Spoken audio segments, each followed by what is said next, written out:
everyone for coming to support. This is much bigger than anticipated. We're thrilled.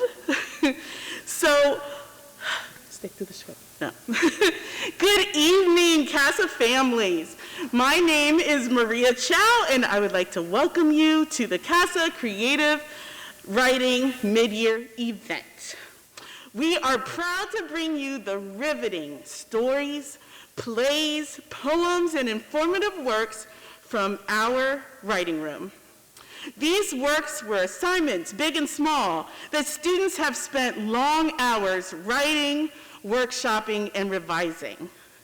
Tonight's event will be hosted by myself and Sarah Palmer, who so graciously served as both substitute teacher and full-time public speaking coach for our multi-talented students while I was out with COVID. So, and by the way, I have post-COVID lung, and she has a sore throat, so be patient with our voices, please. This event would not have happened without Ms. Palmer, so thank you. Can we give her a round of applause? Thank you, everybody, and welcome. Before we get started, we'd like to thank some special people. We'd like to thank our principal, Mr. Wendling. Quick round of applause. That's it. We'd like to thank our vice principal, Amanda Reinhardt, and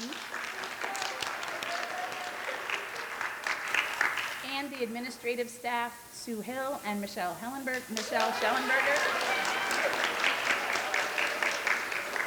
All of them tirelessly support the students and teachers at CASA each and every day. Mm-hmm. And of course, we could not forget our board of directors. Thank you for all of your support for the school. And all of the teachers, academic and arts teachers that are our cheerleaders and our supports and our educators every day. Thank you so much. And you, the moms, the dads, the stepmoms, the stepdads, the aunts, the uncles, the grandmas, the older brothers and sisters, all the siblings. Everybody, you have loaned us your precious kiddos for the couple of hours that weren't COVID in the last in-person schooling that we've had, and it has been an absolute pleasure to have them. Mm-hmm. I'd also like to thank Janet Bixler, who took some time out to come and teach our students some theater skills. Thank you, Janet, from Acclaim Artists Collective and Central Penn College. She's hiding. Now, without further ado, the moment you've been waiting for, we would like to bring on the upperclassmen writers. These students have worked hard during an unimaginably tough year, and they have proven to be resilient and strong. They've written, they've workshopped, they've revised the pieces, they've performed and practiced them over and over and over again. And they are ready.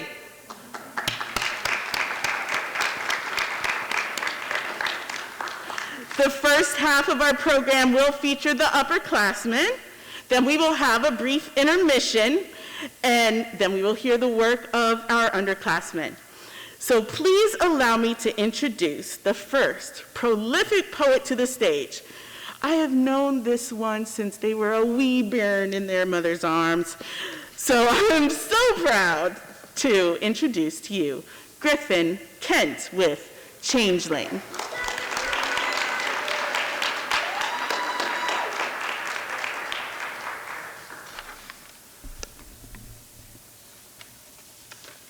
We were friends from birth, inseparable and matched by fate. Every day we were at each other's side, almost conjoined at the hip, with dreams of starting a business and growing old together. We thought we were destined. During college, we stopped texting every day. We were both so busy, right? How could we make the time? Eventually, we only spoke in passing on campus, and then nothing at all. I texted you crying. I meant every word I said. I blamed you for the end of our friendship. I thought I hated you for it. Nothing I did drowned out the memories of my old friend. 3 years later, we decided to meet up, rekindle our flame, and start anew. I was so happy to see the only other person who understood me once again. You didn't get my jokes. You thought my interests were weird. You don't remember our secret handshake from 2nd grade. You don't want to start a business. You have a weird new boyfriend. What's my favorite number, old friend? You're no longer who you were. Who are you?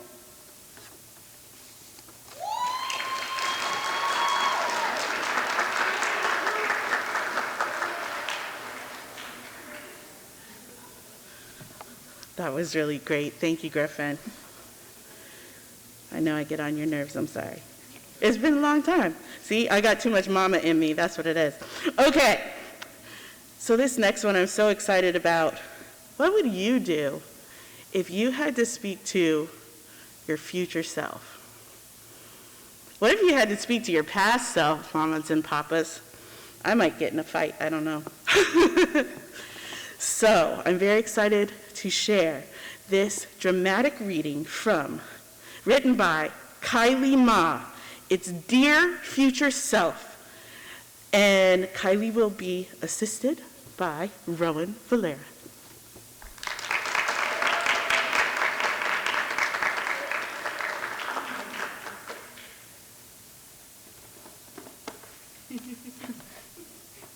Oh, God.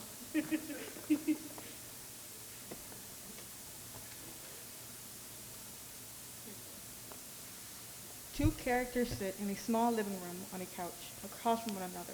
One appears 16, and the other 32. Their appearances look similar to each other, and there's a small coffee table between them. 2 glasses of water set on top.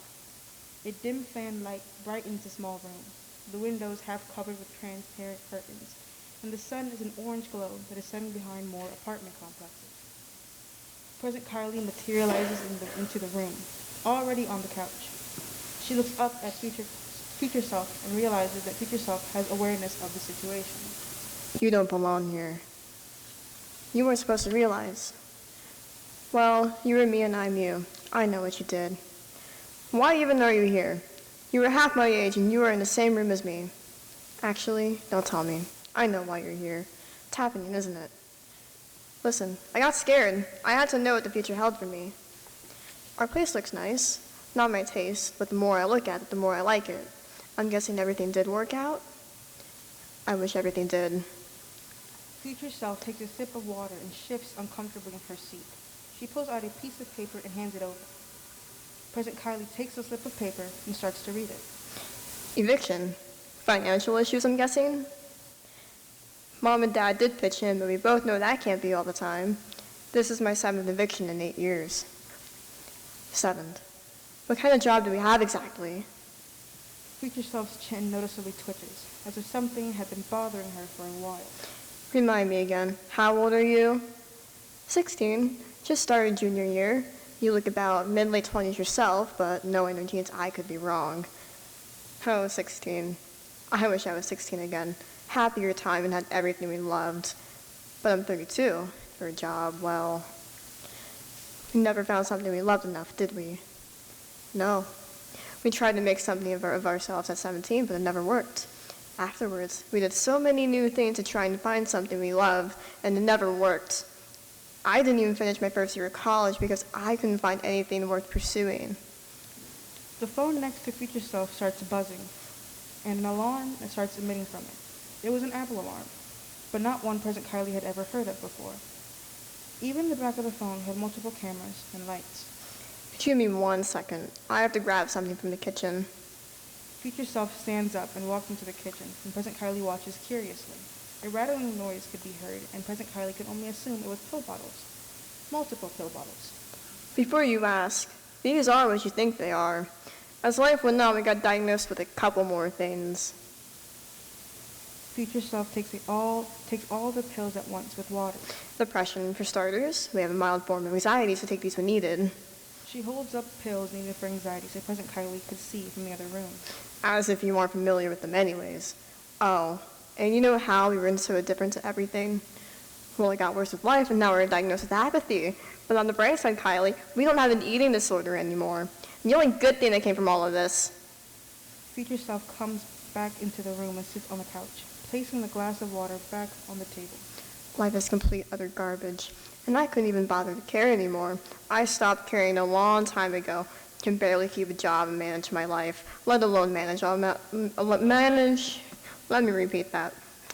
Life is complete utter garbage, and I couldn't even bother to care anymore. I stopped caring a long time ago. Can barely keep a job and manage my life, let alone manage my friendships. Remember Casey? She is currently living her best life at the dream job. Do you want to know something? She still sends me text messages here and there, and I haven't even had the time or motivation to text her back. I wonder if she even wants to hear from me, knowing I haven't responded in a year and a half. Present Kylie is speechless and is struggling to form a word. Where did we go wrong? I gave up. I gave up because everything I once had a passion for disappeared.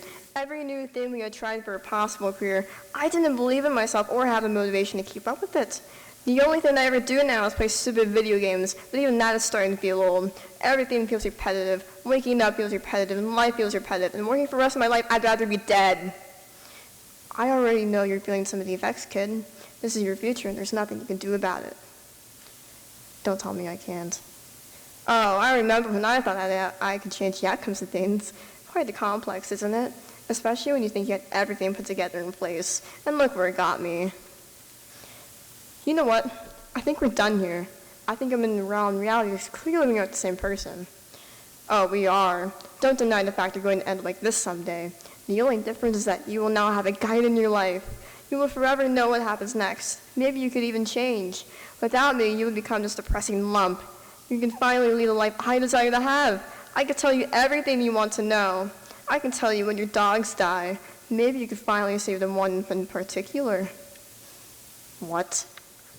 You heard me. I know everything, every inconvenience, every family death, every detail about you. Just stay here a little longer. Future Self suddenly grips onto Present Kylie's arm, paralyzing it. The contact area begins to glow a bright blue, and Present Kylie is heavily alarmed, knowing that she cannot quickly escape the reality-jumping dreams she brewed. Let me go back. Take me back. I hate this life. Take me back to the knowledge I have now. Take me with you. Future Self attempts to fuse with Present Kylie, but fails. Present Kylie uses her free arm to clock Future Self in the face, causing her to let go and wince in pain.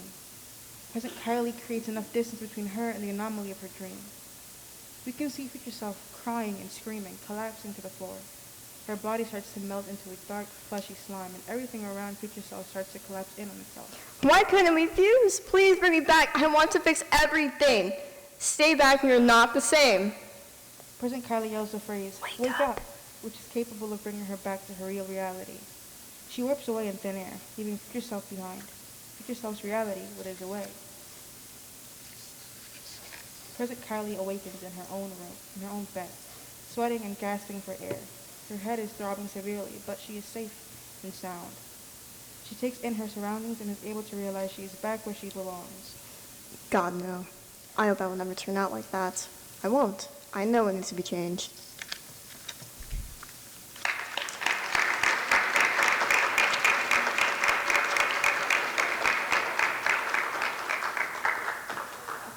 Wait, was there a paper on your right hand?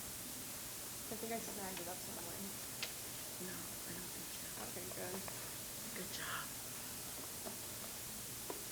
Okay. Wasn't that thought-provoking? Wow. So thank you so much, Kylie and Rowan. Very good. So I bet a lot of you don't know that someone is celebrating a very special birthday.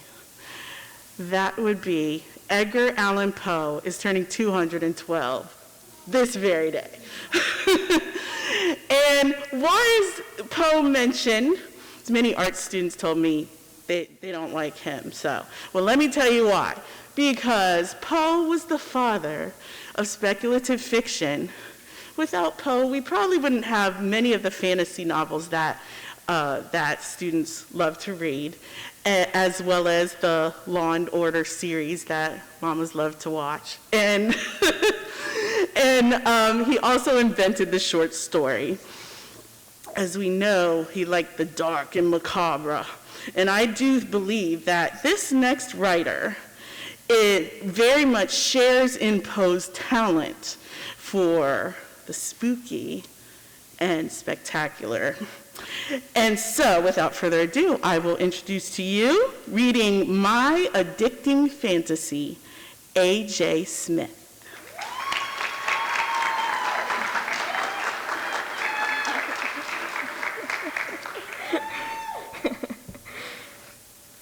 With the slight caress of the winds touching my cheeks, the propellers of the fan kept winding, giving an eerie noise. The vast imagination left to the mind of dying music, trapping me in an agonizing nightmare. The darkness shrouds me, the eyes make fun of me, and I can't find my sanity. It lasts for hours, sometimes a whole day, depending on the chain of schedules. During the bright hours, it's a quick movement with subtle damages, but leaves scars of the moment, scars that I can read and remember. These scars drive my addiction, wanting to remind me that pain. The dancing notes and the echoes of imagination drown me, but leave allies to calm the war of twilight.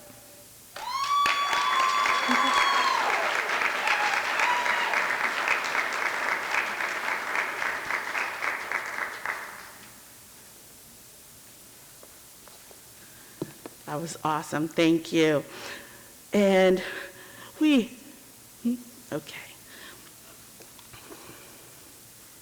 Then the next person I am bringing up, you've heard their voice already, but now you get to hear their original work. This is the award-winning writer, Rowan Valera, with Weeping Angel.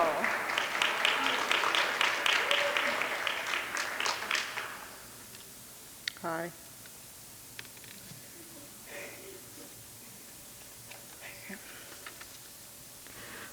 Please, please let me go. I beseech you, release your hold on me. Please release your grip on my neck, exposing the nebulas. Shy yellow apatite blooming through the freckled stars, a necklace rare but hardly ever seeked. Do not cut off my wings with blades of fire, branding me with mutilation, my skin charred and decaying, slipping off my body. Was it ever truly attached? Or was it flimsily stapled onto flesh, the skin sinking to the floor, no longer belonging to me, but you, a worn-out mask made for two? With every time you shimmy beneath these staples and tug, I cower internally, my inner workings being exposed, a pool of bloody tears forming beneath, surrounding me, trapping me, protecting me from you. Do not pull over the empty husk and torture me with your watchful gaze, cementing me to this place, forcing me to study the same growing form, the same crow's feet, the same sunken eyes, the same chittering wings, my face distorting onto the unknown, onto a thief of stapled skin, onto you. Do not use my features against me. Do not use the crow's feet to shame me, nor use the heaviness of my eyes to gain my pity, nor use the talkative wings to spew poison at me, nor don my feathers as your own, and fly where I wish to be. Return it. Return my mask. They cannot see what I hide. They can't. The malformed lip muscles, the abused tear ducts, the frontalis muscles unrepairable, the despair gluing it all together. You can't show it. You mustn't. It's our secret now.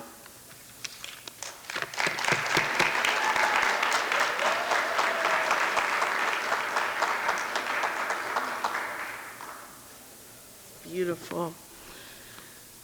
The next student was unable to be here tonight, but thankfully a good friend will read for them.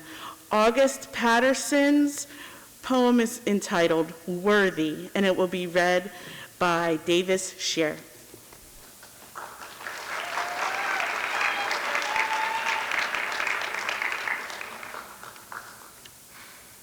I know that I am not held as high as others, aware that your golden crown laced with wonders of praise and fulfillment will never grace my brow.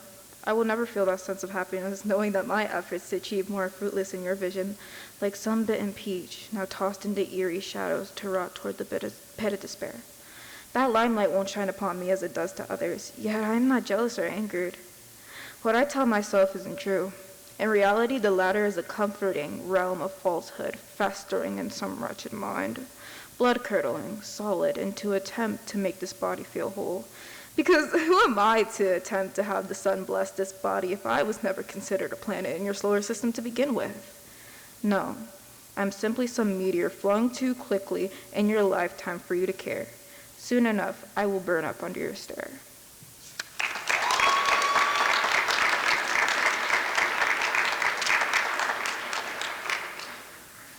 Thank you, Davis. And now, with Lunar Solstice, Griffin Kent.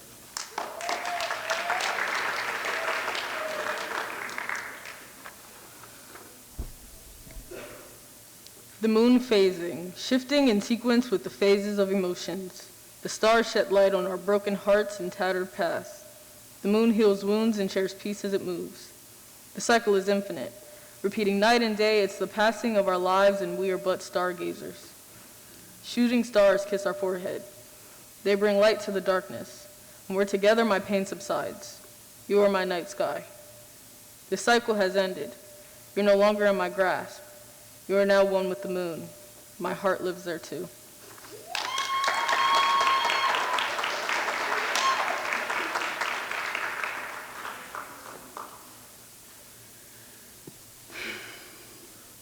So, as we walk our way through icy January and approach February, you must know it is the time for love letters, right?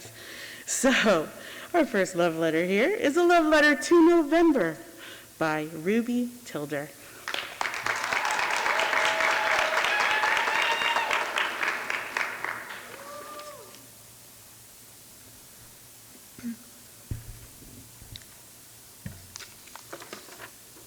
Lying in a hammock with a companion, blankets and coats pulled tight and piled high over goose-flesh skin, and watching the moon shining paper white in the sky, tasting old Halloween candy from coat pockets, kissing friends on chilled cheeks as you say goodbye and leave through a foggy doorway, the mist a veil where cold air and radiator warmth meet and embrace. Wind paints your nose and cheeks a childish pink as you walk in silence through neighborhoods without streetlights, as you trip on gravel and uneven pavement and tear brand new tights and cement a memory in your skin, leaving a rent and a bruise on your knee and blood on the hosiery. A love letter to November. Eating dinner in cushioned booths and stuffing after-dinner mints into your pockets as you wrap your favorite scarf around your neck. Long drives home on amber-lit highways with lights passing over your car. David Bowie and a sense of belonging making tears well up in your eyes. And you're in your own movie. Books piled high from the library, books to keep and treasure and take with you when you leave this place. When you leave the sanctuary that is November. Wuthering Heights, The Turn of the Screw, Pride and Prejudice, and children's poems bound in green. In the photos taken on a point-and-shoot where the flash burns purple circles into your eyes, and it captures an impossibly old and new moment. Pajama sets and layered jackets, college sweatshirts, rain boots, snow boots lined with fur. Freckles fade, and the darkness returns to your hair in that glass bubble of November. The rain is cold and tints your skin, pale and milky with a winter sheen, as you embroider by the front window and feel the warmth of the candles on the mantelpiece, and the black and white film playing behind you flickers. It's cold, and it's quiet, and the walks are lonely. Bus rides in the morning with the heating warming your feet, music in one ear, the other for a friend, as your finger traces a heart on the window. Walking home and wading through leaf piles, dried up and crackling like the fires you gather around, that seep into your clothing and make them smell of smoke, a love letter to November. Overlooked and underloved, where all the great things have happened, where all the best tears have run down my cheeks and all the best cheeks have been kissed goodbye. And I clock in and out as time moves too quickly, and I sit around fire after fire, hold cold hands and feel chapped knuckles, and look into the eyes of the loved ones around me, and I owe it all to my lovely November.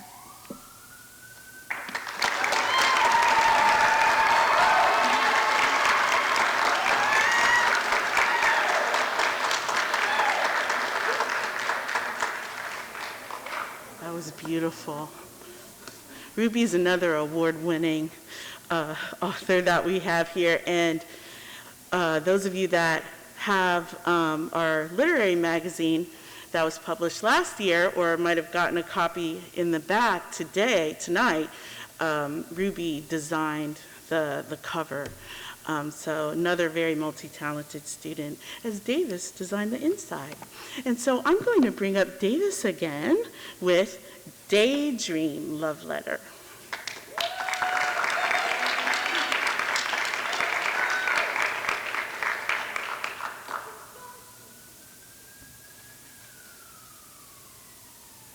Oh, Belladonna, my Belladonna, why do you flout such a weak heart? Have you been struggling with the villainies of a fair maiden? My, how dastardly, you butcher me. Anoint these evil feelings and come now to embrace me. Do you forbid it? Does it strip? Oh, my Belladonna, do not be a herald and torment me. Oh, the temptation you are soliciting in my dreams, the one of my heart cannot be contained for thee. For you are a serpent who wreaks havoc to my Adam. Yes, Belladonna, you are a harbinger to my Eden. If only would thou wholly take my heart. You tempt me, you tempt me. Why shall you spare me from your lethal adoration? You tempt me, you tempt me. Oh, Belladonna, take thy metaphysical crown and erode it, and these dismal dreams.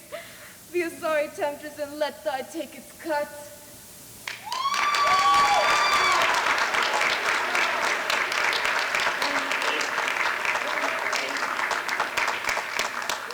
That's what I'm talking about. All right. So that was great. All right, everyone is doing wonderful, am I right? Enjoying yourselves? Now you've seen that they write scripts, they write poems, they write plays, they write short stories, all kinds of things. But there's also something called creative nonfiction, which means that you can be well informed from our students as well. And so I would like to bring to you one of our star seniors, Owen Trufana-Stock, teaching us about trees in Pennsylvania.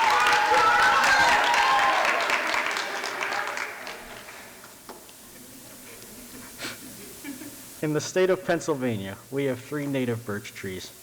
These 3 trees are the paper birch, sweet birch, and yellow birch. But my favorite is the sweet birch because this tree is used to make birch beer with. If you don't know what birch beer is, it is a soda similar to root beer.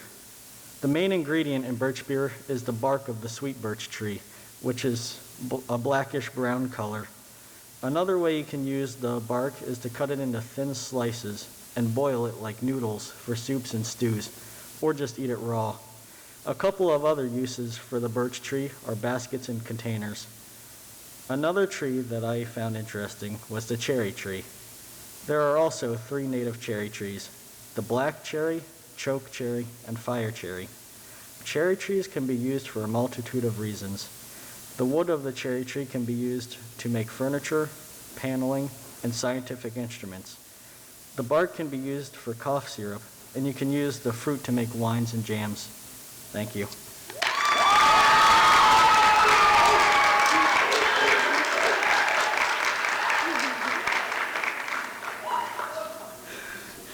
Oh, and that was great. And you may not know that our seniors are working on a long-term project throughout their whole senior year that is something of publishable quality that they can go ahead out into the world with, right? And Owen is publishing an encyclopedia. That is what he is writing. That's amazing. So thank you, Owen, for all the time and research and attention that takes. Is really something. So now I will bring up a familiar and well-loved voice with an excerpt from her short story, Assemblage. It's Ruby Tilder.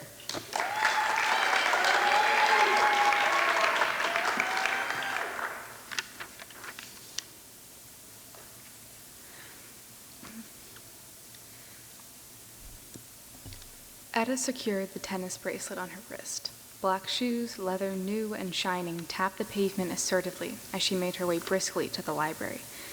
Niles followed behind her like a puppy. "Do you know why a tennis bracelet is called a tennis bracelet?" he asked, a little out of breath from trying to keep up with Etta. She didn't listen, only finished fastening the bracelet and adjusted the books in her arms. "It's because Chris Everett—" "Geez, Etta, you're real fast. Her bracelet broke and it—" "Where are you going?" Niles struggled to pull his backpack up. The straps were loose, causing it to swing as he walked. "The library. To work. Quietly," Etta said, turning to Niles briefly, then back around. Blonde curls whipped around her shoulders as she focused back on her destination. The college library was a separate building, still on campus, with large stone steps leading up to the double doors fit for a tall, fantastical creature. There were aged columns on each side of the doors and huge, stained glass windows on the second floor. "I can help you study," Niles offered. Pathetic, Etta thought, shaking her head. "I work better on my own." Yes, Niles was annoying, but Etta wasn't necessarily in the best mood otherwise. She dropped her books in the return bin outside and pushed open the library doors. She lightly touched the bracelet on her wrist. Patrick had given her that bracelet. Their second Valentine's Day together. God, I miss that boy, Etta thought, running her hand absent-mindedly through her hair. The strands tangled against her fingers. She'd forgotten to brush it that morning. As Etta walked up to the second floor of the library, bag swinging lightly from her shoulder, she thought again, with a pang of sorrow, how much she missed him. She didn't want to be a cliché, the girlfriend who fell to pieces and still couldn't put herself back together almost a year later. A year next Friday, Etta thought as she climbed the stairs. Sometimes the pain got so bad she had to do automatic tasks manually, one foot in front of the other. Pick up the sponge, wash the dish. Pick up the toothpaste, brush your teeth. Pick up the brush, run it through your hair. Except Etta had forgotten that one this morning. She had lied to Niles about working in the library, although only partly. She was working, just not on her assignments. With every step, her tote bag hit her hip, the notebook inside creating a heavy rhythm. Step, hit, step, hit, step, hit. Etta didn't quite like admitting it, but she realized that she had gone to the library every Monday for a very long time. Every Monday for almost a year. A year next Friday, Etta said to herself again. Enough time to suck it up and act normal again. If her therapist knew the reason why she went to the library every single Monday since it had happened, she would probably call it unhealthy. Because it was the last place you were together, she said in her head, taking on the voice of Maureen, her therapist. And you're probably just hoping you'll see him there again.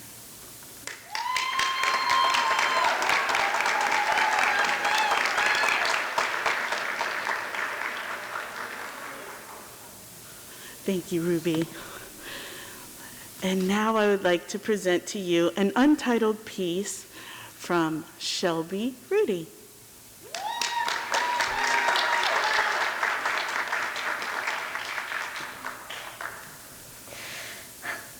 Above me sits a glass sky, an incredible unknown mystery given to this world. It feels so close, almost as if you could reach out and feel its tranquility run across your fingertips. It stretches for forever. There is no beginning, and it never quite seems to end. This world stays engulfed in the beauty of the glassy sky, ever so changing and moving but never gone. The colors are so bright and vibrant and whisper to you like a hum in the summer's wind. They dance and sway to the beat of an indescribable melody, creating a masterpiece for the things that lie under it. These hues stay forever mixing and full of motion, like paintbrush strokes on a fresh canvas painted by the gods themselves. The glassy sky forever rests so peacefully and calmly, but you can still feel the passion and emotion that radiates from it. It inspires so many feelings, ones that can't be put into words and strike you in the very core of your being. It holds so many secrets and knows so many untold stories just waiting and wanting to be heard. It is a gift from the unknown, a boundary forever unbreakable. Beyond the sky lies the beauty of the beginning and the sad truth of the inevitable end. Though the sky always stays, it's never the same. It's always shifting and changing, falling in and out of seasons. Gray turns to blue and blooms like the flowers of the spring. Baby blue and silk clouds rush in like summer and fall into autumn with purples, pinks, and oranges following behind.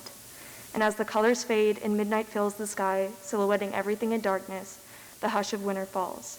We stay forever thinking, forever reaching towards the unknown and dwell on the infinite possibilities it brings along with it. We are left forever chasing it, forever wondering if one day we'll get to be a part of the mystery of the glassy sky.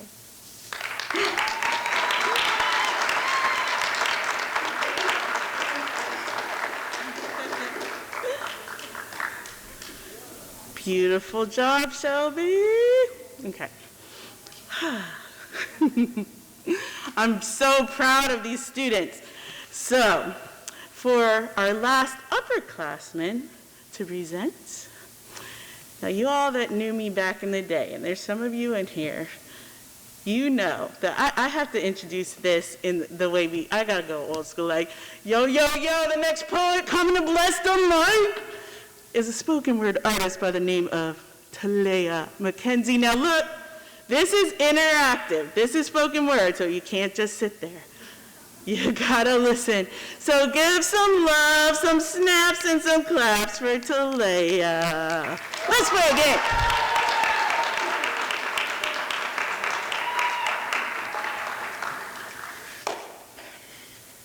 Let's play a game of Simon Says. Do you know how to play? I didn't ask. Anyway, so I, Simon, will say a command and you follow it. But it gets tricky because if you follow a command that Simon doesn't say, I cuss you out. I mean, just playing. Anyway, do you still want to play? Yeah. Oh, you thought you had a choice? Okay, cool. Let's begin. Simon says, raise your right hand. Simon says, raise your left hand. Now raise both hands. You're not listening. Let's try that again. Simon says, pat your head. Simon says, stomp your feet. Okay, you've got it. Simon says, turn your head to the right. Now turn it to the left. Why aren't you listening? Isn't it triggering? To never be able to please nor satisfy, to constantly feel like you're being ridiculed. Simon doesn't care. Nobody cares. Be successful, society says. Let your ambition and drive take you further than your parents ever went. Be the change, be the light, be the little girl who just wanted to play with their toys, just wanted to read for fun, just want to make mistakes that other children could, instead of being stooped on this pedestal, placed in this golden light of perfection, and no one seems to think that they put you in it. So maybe I did it to myself. Maybe it's my fault. Maybe I should have been better. Or maybe you should have just let me be a kid. Just a kid. Suffocating in the first place spot. I can't breathe, or rather, I'm holding my breath. Next, I'll jump off the podium I was placed upon. Then everything will stop. Or I'll grow up, and my inner child will scream so loud I won't hear all the tips and tricks of being an adult, and all this little black girl wants to do is cry. Let it out in a stream of water-sign tears, but after being told that crying is unnecessary and that your emotions are way too loud, you shut up and do what Simon says. So the real you is buried in the ground. But oh wait, are we still playing Simon Says?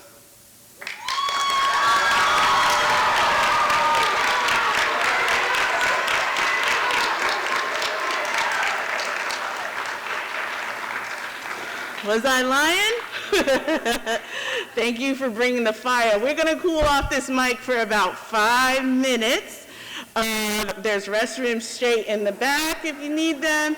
And my underclassmen need to come find seats in the front. And we will return in 5 minutes. Thank you. I think we're all in a good place, nice and quiet now. Okay. So, thank you everyone for listening to our upperclassmen authors. They are tremendous. And I hope that our underclassmen are excited having heard, the things that they're writing, the things that they're doing. So, thank you. Now, I hope you are ready, because I told you, it is Edgar Allan Poe's birthday. So hold on to your hats, your hearts, because there's all kinds of spooky, creepy, scary, macabre things that happen that go bump in the night and in the minds of our 9th and 10th graders. So the first person I bring to the stage, actually, can I say, we have crossed paths several times since he was like 10 years old. It is so strange. I think It was meant to be. And he's one of the newest students in our class. His poem was based off of an Edgar Allan Poe quote, and it is called Madness of Reality. Please welcome Jayshawn Bobbitt.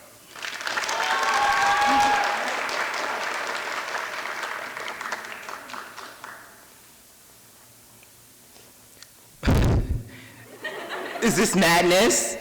Is it creativity? Or is it intelligence? Whatever you think you may see is subject to your own reality. Infinite spirals into the cup of the freshest brewed tea. Time-bending, gravity-defying, mind-boggling illusions. What you see, is it truly there? You have ears to listen, but to listen, you must hear. Does this really make sense to you? Or have you used your own reality to bend it to what is most normal? The hands on the gyrating clock, round and round and round and round. They seem as though time is accelerating, forwards but backwards, yet at the same time. Which direction is time flowing? Have you molded it with your reality, or have you come to terms and let it settle? Chitter chatter, pitter patter. You hear as individuals walk by. You take a glance in delusion, but soon get worse as you see no face. Speaking in sentences, yet no mouth to form or release words. They then sprout their wings, taking to the color-filled sky like birds in the night. You begin to reminisce the sweet memories of your days of youth. Drawn to this scent that's striking your interest, you come past a garden full of breathtaking scenery. The reality you reside in is thriving and full of color. So bright, so pure, not the dullest color in sight. You admire such beauty when, like wet paint, your color dissolves right before you. Your time now slows as the people now land. Faces forming, everything becoming bland. This is reality, the one known to most.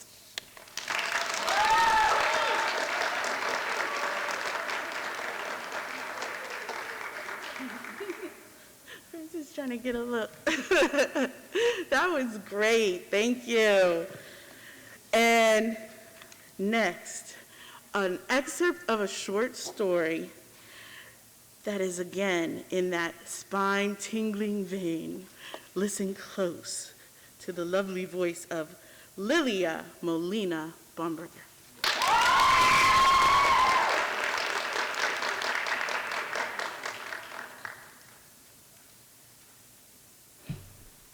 Don't laugh. I watched as my granddaughter writhed in pain. Her thick red blood was the only color in my gray world. I wanted to help, but my legs strained to move as if they were chained to the floor. Struggling, she lifted the upper half of her body from the ground, her long back hair sweeping across her face. Her ragged breathing resonated through the walls. For a moment, all I could see was her broken figure, until she shoved her hands out defensively toward a blurry hallway. Her body broke out into violent tremor, snapping and shuddering as she unfurled her mouth to let out a small whimper. Again, I tried to move. Her pale, terror-stricken face spoke for her inaudible scream. Get up. It's the only warning I could think of to give her. Get up. She got to her knees as unstable as a newborn deer, utterly helpless. Her eyes flooded with tears, yet there was something more, a sense of recognition in her eyes. Please, she cried. A shadow linked with the stench of sickness gripped her exposed arms. The black form was neither liquid nor gas, but it moved as if the air itself spilled together to give it form. The figure violently shook her. I think it was speaking, but I couldn't focus on the words. Couldn't bring myself to look away from my granddaughter's face. Her pupils pulsated and her small round lips quivered as a trickle of red ran down her porcelain face. The shadow began to shake her harder, as a mangly prisoner would shake their cell bars. There was a brief pause. Please, she repeated in a whisper. Please. That's when she rose into the air, rising above the blackness surrounding her, taking off for one brief moment before she came crashing back down, the back of her head smacking onto the floorboards, arms loosely tossed aside. When she hit the ground, there was no sound. Her Her blank eyes stared back toward the figure, lifeless. Her body lay at the bottom of the steps like a discarded doll, red. My wall was stained with a perfect portrait of what should still be here.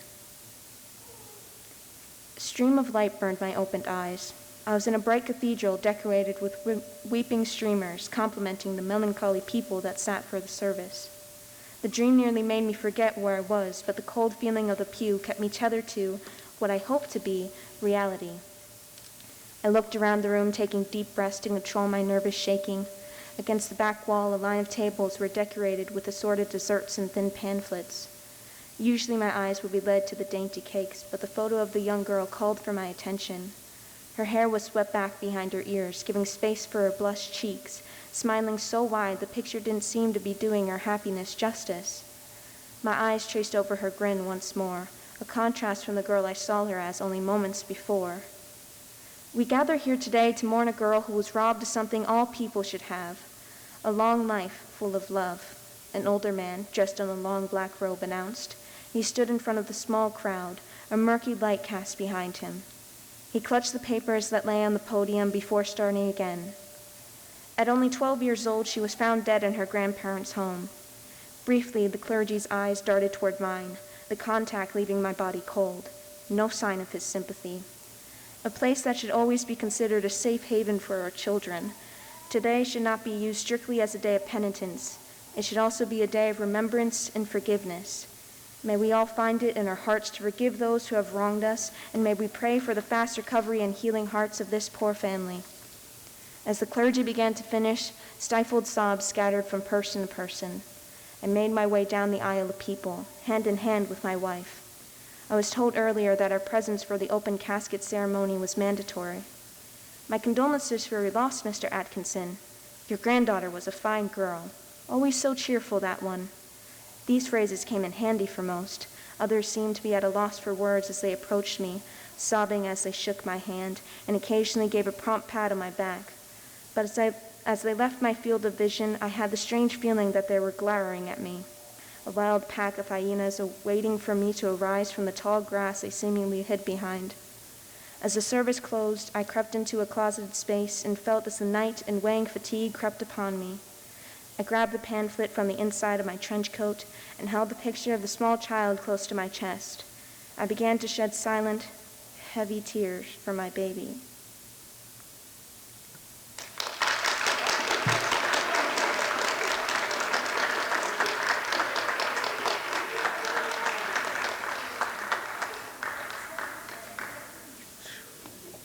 Something else. It pays to be a bibliophile. It's fantastic writing. All right. So, along the same vein of the spine-tingling dark figure, here comes Bodie Coe with The Fear of the Followed.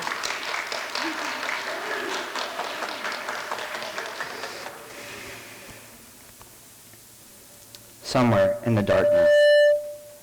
Oops. Somewhere in the Somewhere in the darkness, I slide from sweet unconsciousness. Eventually, I realize the dark abyss that surrounds me is just the back of my eyelids. Blinking heavily, I open my eyes and groggily look around. Vaguely wondering what time it is, I reach for my phone. But something catches my eye, and there, standing in the darkest corner of the room, is the figure. All the sleepiness that hung around me like a heavy blanket evaporates, and I slowly slide my legs out from under the blanket, trying not to catch its attention. As my feet touch the floor, I throw the bedsheet off and sprint for the door. Then, pausing, I look back and see it follow me. I throw the door open and run down the hall. Then, I rush down the stairs, even leaping from the last view, and throw the front door open. I take off running down the street. I look back to see the figure standing at the front door, dressed, as always, in a large overcoat and a fedora that launches its face into darkness. With each step, it moves unnaturally fast and quickly starts to gain on me. Heart pounding, I run down the street. A sparse moonlight shines through the trees, illuminating the road. As I turn down a side road, feet slapping the pavement, insanity tears at my mind. Fear pushes out all logical thought, leaving behind only primal instincts. I glance behind me, and panic builds in my chest. It was getting closer. Fear closes around my lungs, strangling me in its cold grip. I turn down another side road, and another, as my vision becomes hazy. Driven purely by instincts now, I try to lose the figure's tail. I turn this way and that, following no logical route, but it only gets closer. As I run, my warped mind takes in strange details around me as I sprint by. The tree roots seem to be reaching up from the ground, trying to grab my feet. Then, the road swallows my legs up to my shins like quicksand. As I continue to run under streetlights, their light collapsing around me like a heavy blanket, a searing side stitch erupts in my ribcage. Unconsciously, my pace slows, the pain mounting steadily. Then, turning down an alley, I trip over a garbage bag that has been left by the side of a dumpster. I look up and see that a brick wall blocks my path. I look to my left and my right, only to be met with more brick walls. I have run myself into a corner. As a figure walks into the alley after me, returning to a slow trot, my vision begins to clear. The fear, which had been pulsing through me for so long, was building in my head and threatening to burst. I turn onto my back and try to crawl away, screaming incoherently at it. My back hits the alley wall, and all I can do is watch as it draws closer and closer. A cold, clear laugh begins to emanate from it, like rolling thunder. Then the laugh rises in pitch and volume until the figure sounds like it's shrieking in pain. A scream rips through me, the sheer force of it tearing at my throat as it looms over me. It gets down on one knee, the silhouette of its still indiscernible face inches from my own. And everything goes dark.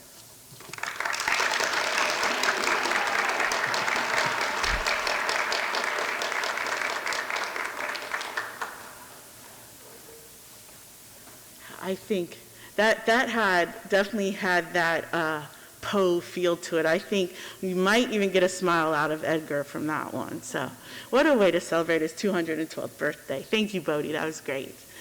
All right. So if you've lived through the last 2 years on this planet, you probably can relate to the next title, Madness, from Sofia La Sala.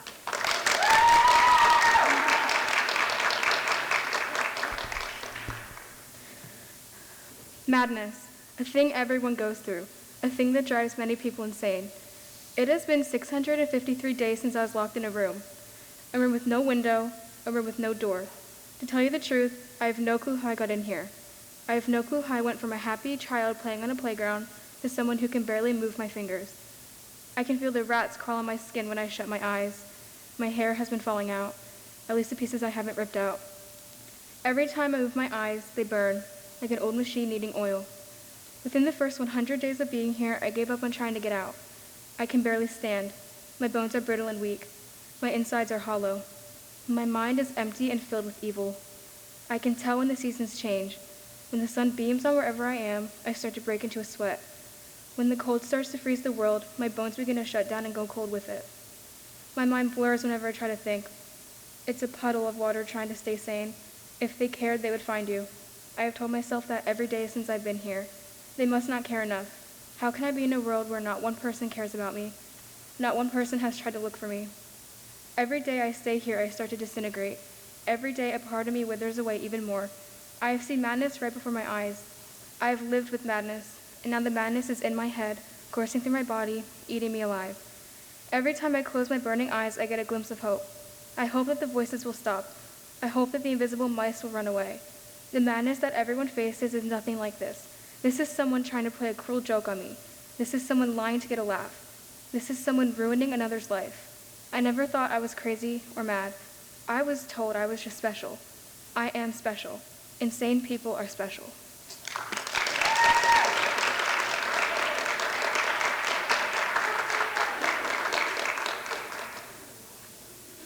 I know I feel special. Thank you so much, Sophia. Oh, that was wonderful. I'm really proud of everyone. Like, they've all been so nervous, but they're doing so great. So can we give them all another round of applause? Everyone is doing so great. Okay, but we're not done yet. Now, this student is always there to blow my mind with their creative ideas. So the next best-selling author that I will bring to the stage has, let me see, what's the title? For We Are Nothing, Farida Musa.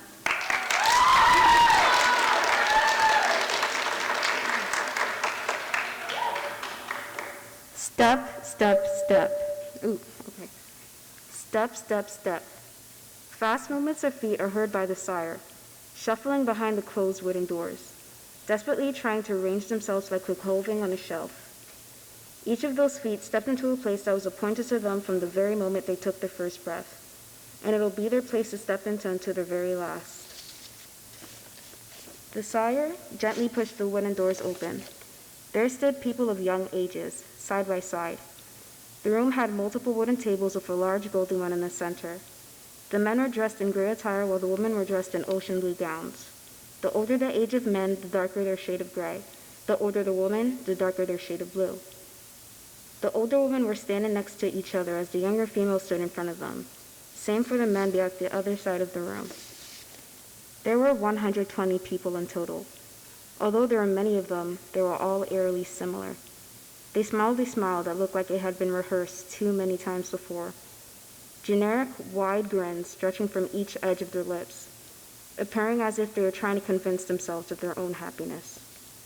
The sire entered the room, gazing forward, not looking at any of the souls that would give their life for him without any hesitation. His footsteps were light, but dominating, striding with his hands folded behind his back. Good morning, sire. May God bless you with many more blissful mornings to come, for we are nothing without you. Everyone in the room said in unison, bowing their heads. Not a single clap was out of place. They all clasped their hands simultaneously, almost like they were trained to do so. The sire made his way to the crescent golden table, where he was met by a dark-skinned man dressed in a shadowy shade of gray.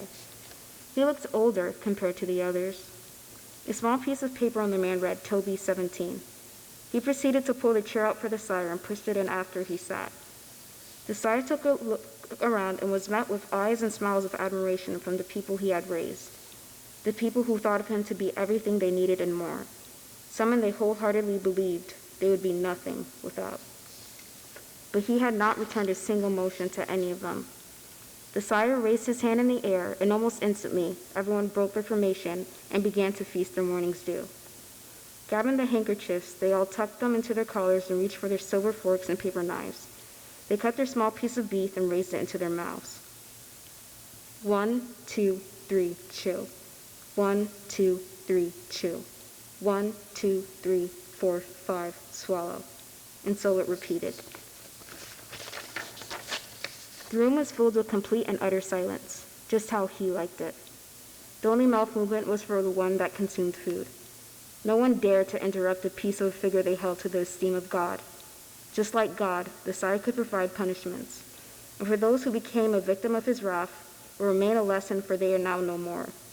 Nothing more than lessons frozen in time. Thank you.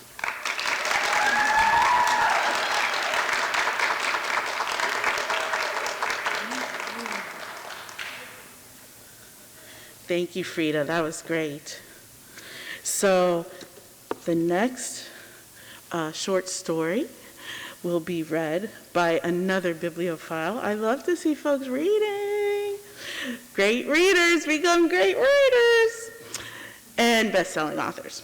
So the next future best-selling author to come bless this mic with a short story called Emily is Della Jimaga.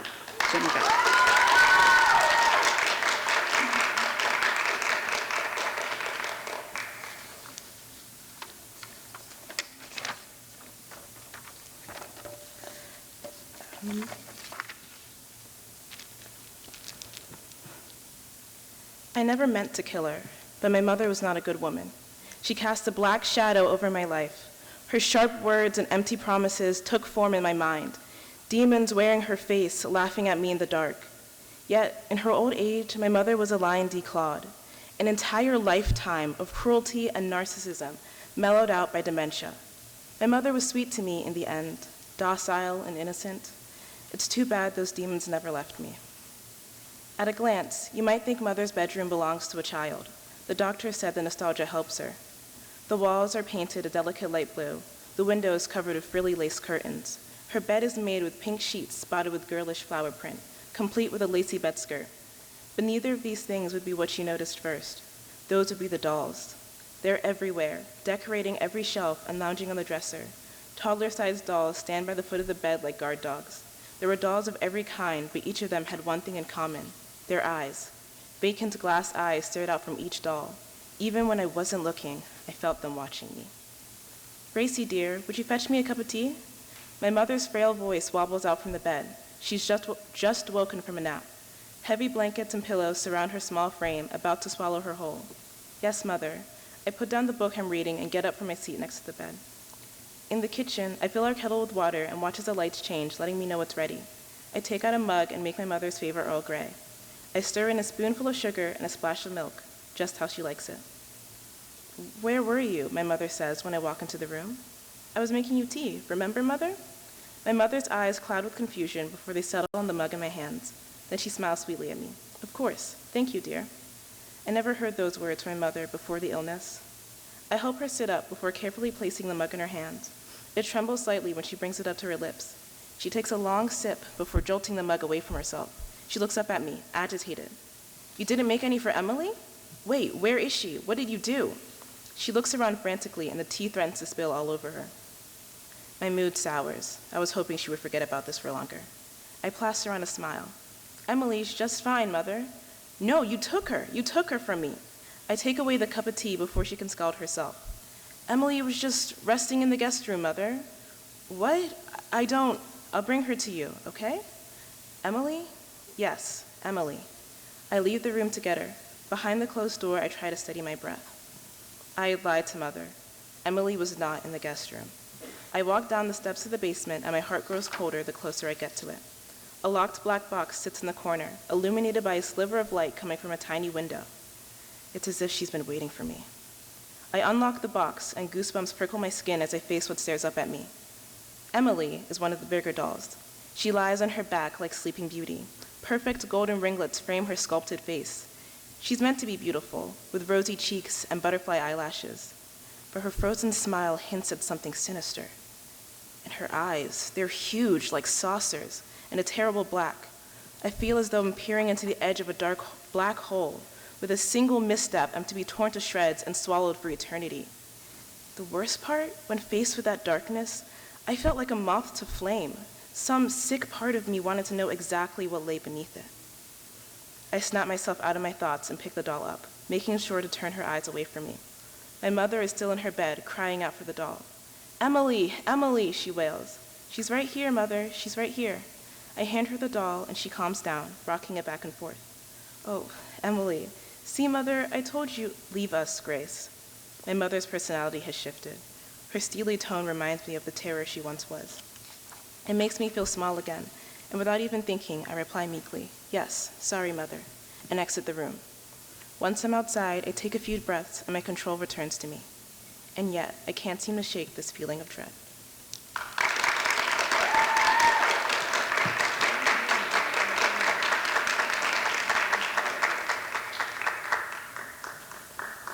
Best-selling author, I told you.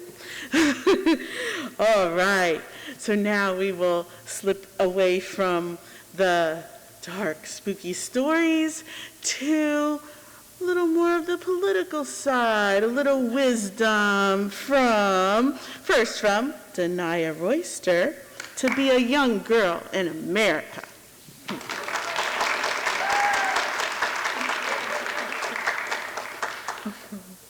To be a young girl through the eyes of the American society. To be seen as an object, to have your level of attractiveness determine the way you're treated. You wear clothes that hug your body, you're asking for it. You wear baggy clothes, you're boring and not trying enough. To be a young girl in the American society. You turn on the TV and see another girl kidnapped or sold for the pleasure of men and women. To hear stories of girls like me who have been assaulted sexually. To be followed by a creepy man offering you a ride. To be a young girl through the eyes of the American society. To be a girl who can't walk alone at night. To have grown men ask you for your number, even if you're still a minor. To be watched because of the liking that was taken to your body. To be a young girl in the eyes of the American society.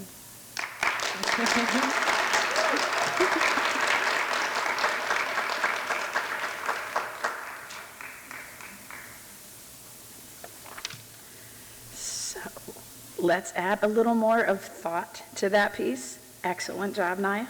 Next, we're going to have Sekou Brian come up for his piece, I Am Progressor.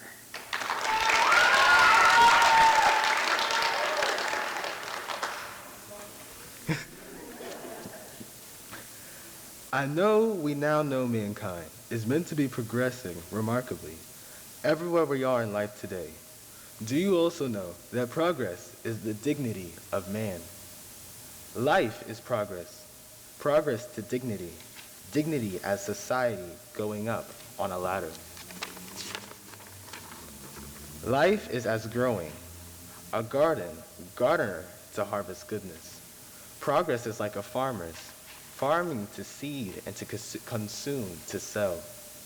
Life is a baby who is yet in the confined womb of a mother sleeping peacefully while waiting, dreaming but envisioning, to speak national, words to do authentic and patriotic things, to progress happily.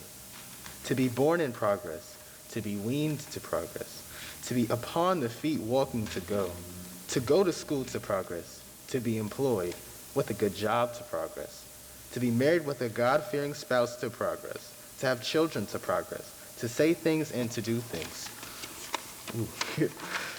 To go, to progress.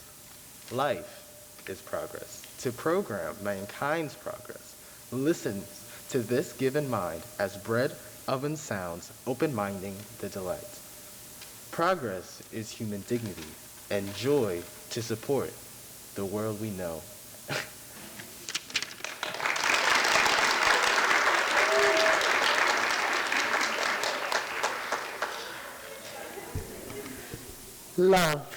Love. Okay? We're going to have one of our newest students join us. They just came last week. You'd think they'd been here for years. They already fit right in. So please give a welcome round of applause. We're going to have Bailey Benquez performing Happy New Year.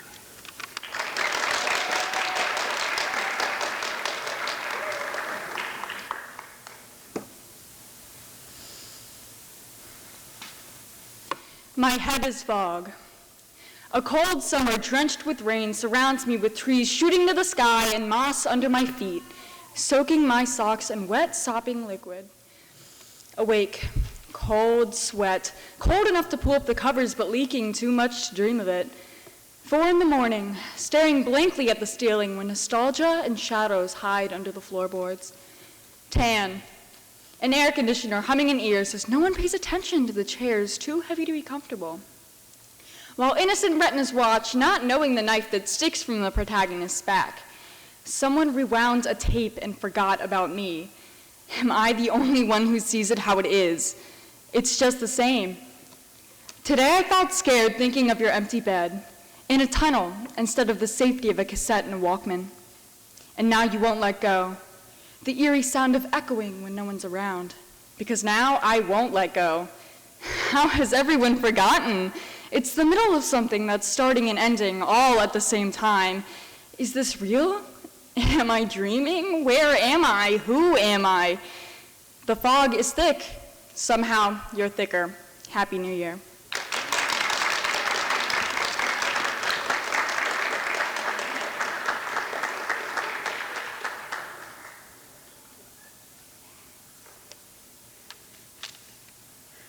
I would like to say that Francis literally just started clapping tonight, so y'all are doing a really good job.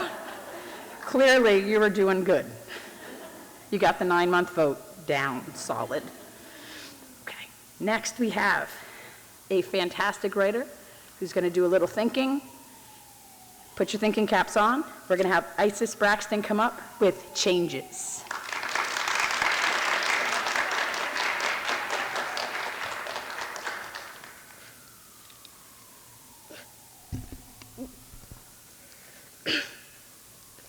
What is change?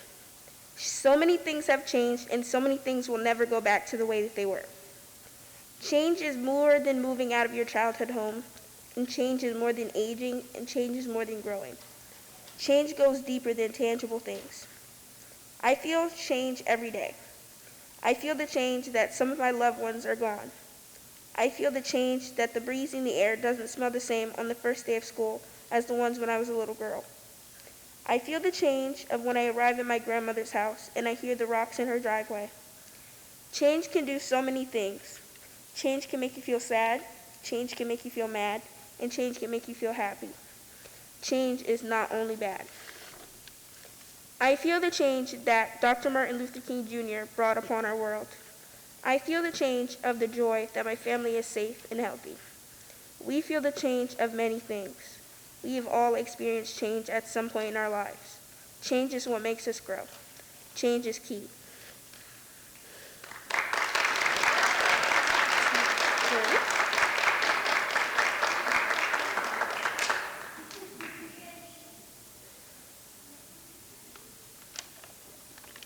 She was overcome, so look, she's taking a break. Fantastic. Oh, she's coming up. Okay. Let me catch before she makes it up here. I'm going to have Shannon Sheehan come up and read The Show Must Go On. You got a race. You got to come up here real quick. Come on up, Shannon.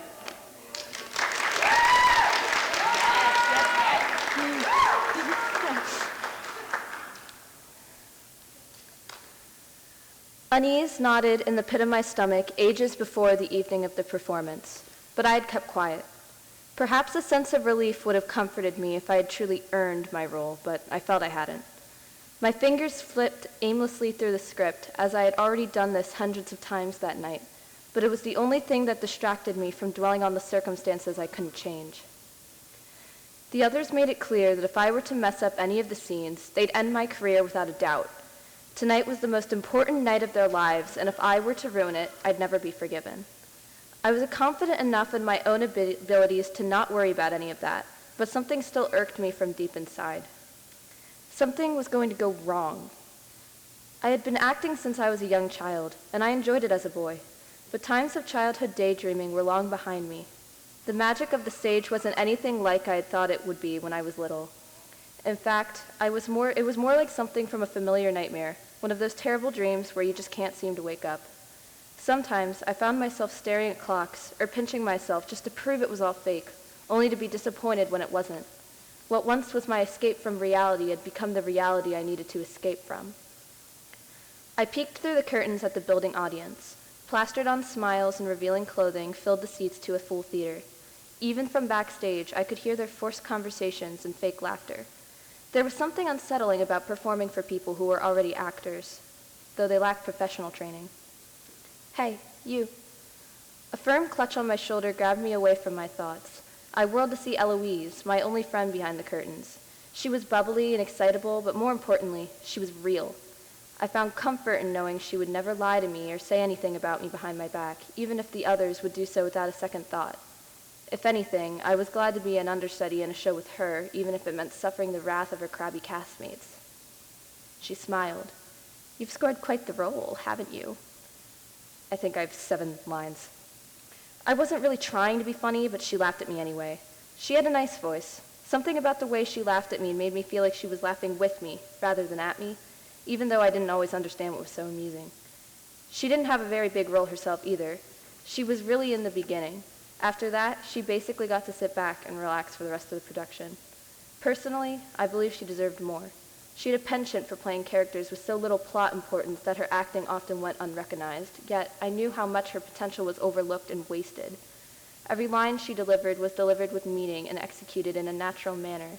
Every sound, movement, and motion she made meant something. I knew if she was wealthy, things would be different. Perhaps that would all change tonight. Are you all right? She said, her laughter fading. You look a bit down. I didn't think I would be able to explain my feelings to Eloise, even if I wanted to. It's probably just opening night nerves. I lacked the confidence of a true liar, but I suppose I made up for that with the performance of an actor because she seemed momentarily reassured. I was ashamed to admit it, but I truly did want to tell her all the terrible feelings that had been taunting my thoughts all evening. It was beginning to feel like a burden that was too heavy for only one person to handle. I would have told her if she hadn't been so excited for this day to arrive. I would never forgive myself if I ruined her big day over some gut feeling.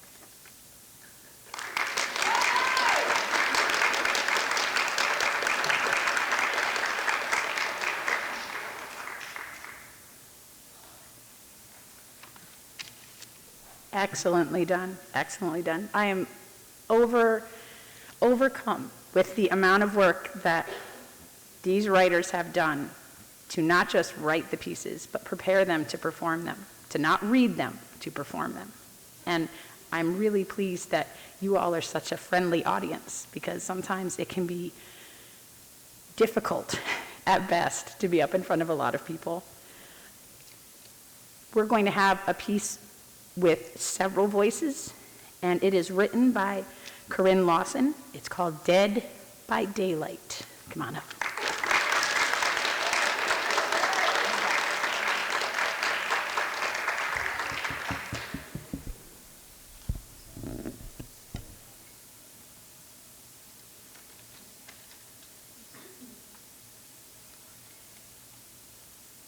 My dearest Jane, soon you'll be receiving the General's letter. It's not what I wanted to say, nor is it what I wanted you to hear, but if only I could put the words of my heart onto paper.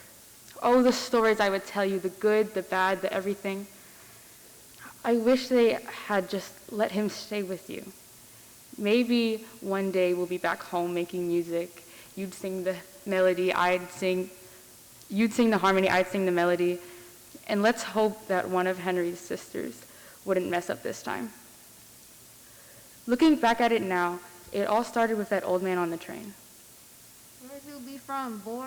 The man asked, reaching his fossilized fingers over to land on the boy's chest as if he were interrogating him. His voice was cracked, dusty even, like he was an awakening corpse, fighting to talk with the absence of lungs. It was hard to understand him over his heavy accent and his great wheeze. His face was scrunched, wrinkled, painting pictures of his history of sorrow, of emotion, sorrow, hardship, pain, anxiety, depression. I don't dare to think how long they put him to work. The boy answered briefly. Don't you be telling them that. We's good, thank you. I pushed his old decaying hand off my boy. Bringing my son closer and softening my voice, I said, keep his head down. Do as you're told, don't talk back, don't say anything at all. And whatever you do, follow my lead. I mean that, you hear? I is from Mississippi, born and raised. There's been a lot of boys like Al, but none of them's here. The old man continued. He'd had to be delusional to be interested in small talk at a time like this. I sighed. Please leave us alone, sir. But the old slave went on, as if I were invisible. Just Thomas, another cotton picker from Georgia. But I not let it bother me. Soon his rambling merged with the sound of the rattling train, a light hum of vibrations. Thoughts of worries would be flooded with a steady back and forth, back and forth, back and forth, like a pendulum, back and forth, back and, till the only sound I could hold on to stopped. We had arrived. I remember at this moment holding my son tighter than ever before, as if this were the exact moment I'd lose him. I never asked for this. April 1864, only a week before they had shipped us off on those cramped trains. The war had been going on for 4 years now, and General Lee himself asked my owner, Master Gideon, to come with him to Northern Virginia to see what a real victory looked like. But Master Gideon was too old to travel, so instead he sent us to serve. I can recall my wife, Jane, her face had fallen in horror. It was noon, and Master Gideon took my son and I to talk. We talked past evening. Well, what do you say? Thomas, what do you say? She frantically asked me. I couldn't bring myself to say anything. Thomas. Mama, you want me to tell you? No, baby. I want your father to tell me. Thomas? Maybe I was too scared to have her hear from me. Oh, what would I say? Something stupid like this. Hey, Jane, I know this may sound tragic, but your son and I are abandoning you to serve a group of men in the war. Dress them, feed them. We could possibly die. No, we will die because slaves like us are too incompetent to hold firearms. So if the camps were ever to get raided, we'd have nothing to defend ourselves, and there's nothing I can do about it. Fine, if you must. No, I'll tell you. Henry, you go off to bed now, I said, hanging my head low as my son dragged his feet and left. Jane, you want to sit? I asked, but she refused. All right, you're aware of the war. I went on to tell her everything. Neither of us went to sleep that night. Everyone out. Out! A man whose skin was paler than the blondest feathers on the vulture commanded. With a metal back, he slanted against the walls of a lingering train, creating a booming clang that echoed through the dead trees. Dead trees in April? I didn't know what to think. I don't even have time to think. We all ran out fast, so maybe, just maybe, we'd be spared his next swing. That night, a breeze flew over the camp, and yawns escaped many people's mouths. I couldn't help but notice my son shivering as he laid his head on my lap. If only they'd given us blankets. I know he'd be better off. We'd all be better off. But I can only ask for so much. I felt his shaking turn into deep snores. Soon my vision blurred and we both drifted off to the coldness of the night.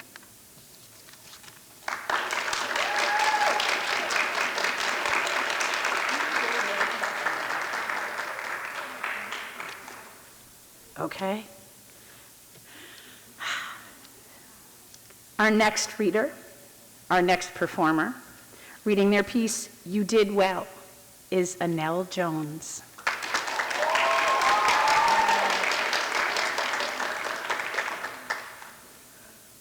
In the summer months, I met a girl.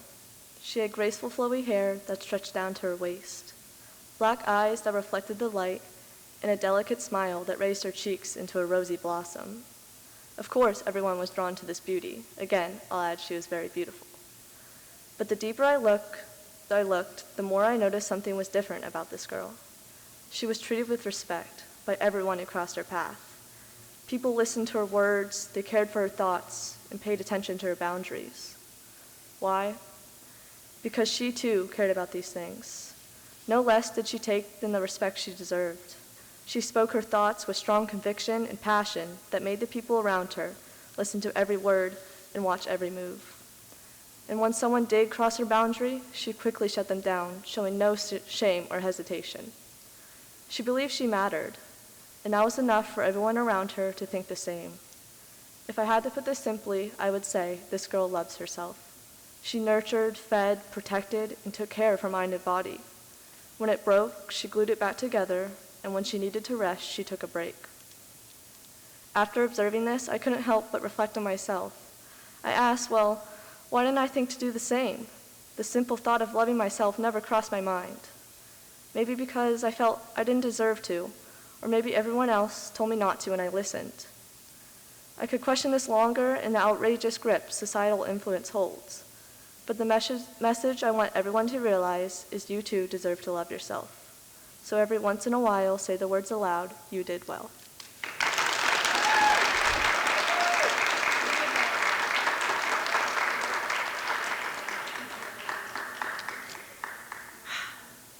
Fantastic work. Fantastic work. We did well. But we're not done. We have a few more folks that are going to come up and perform. Next, we have a delicious piece that I look forward to hearing. Sal Chason is coming up to serve us apple.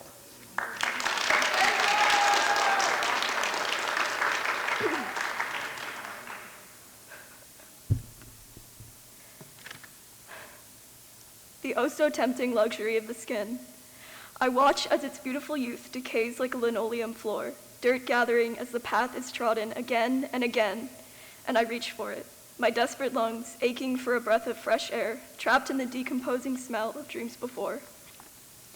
The apple escapes my grasp.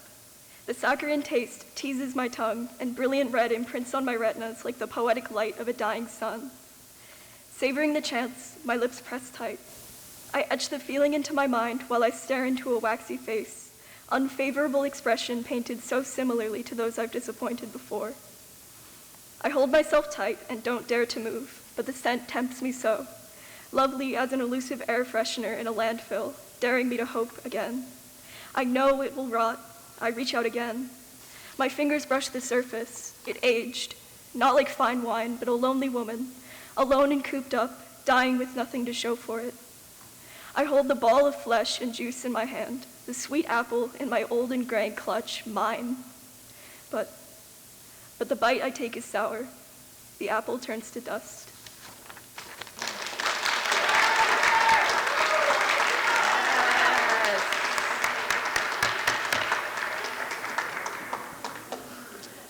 Right. Okay. Some people have to work harder to get here than other people. And the person that's about to come up had to make a couple of obstacles disappear just to be able to come up here. And I want us to make sure that we let them know how much we appreciate that. So, reading devotion, please welcome Maury Cornelius.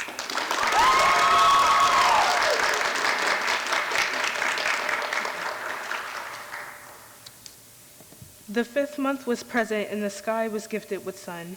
Those moments we begin to look back centuries, we are happiness. My love wanders along the sidewalk and coming for the embrace. Catching me from almost a mile away, I finally have you. His heart was golden, locked away in a safe. Our distance as far as the universe, but he kept his embrace. Seconds away from losing devotion, he brings me back. Unwavering fond emotion, something my love would never lack. It was almost sundown, and at our final words, I will always love you even though it hurts. Forever goodbyes play in speed, parting ways but soon we meet.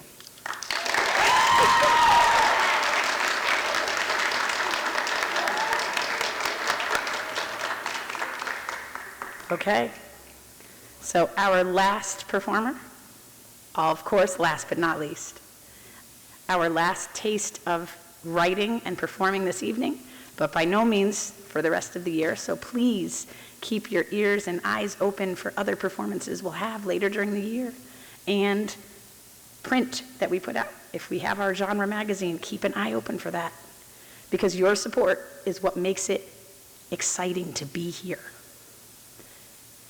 And keeping that in mind, I'd like you to welcome Stacy Geigel to read us away with Pure Happiness.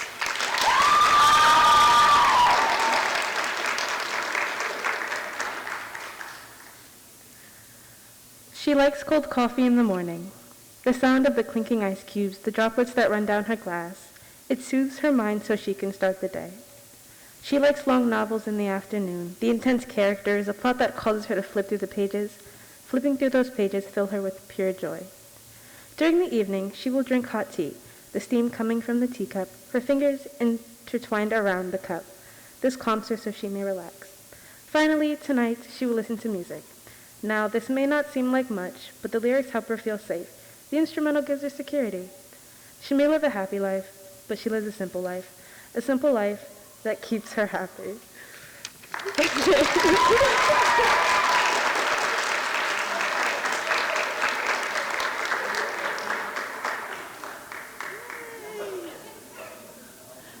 Nico, that was fabulous. So that was That was our final performance. That was our final one. Everyone, thank you so much. So many of our students had never gotten up and read their work out loud before. And just as Ms. Palmer was saying, it wasn't easy. They are overcomers, and they did a fantastic job. So thank you so much. Can we give them another round of applause? Woo!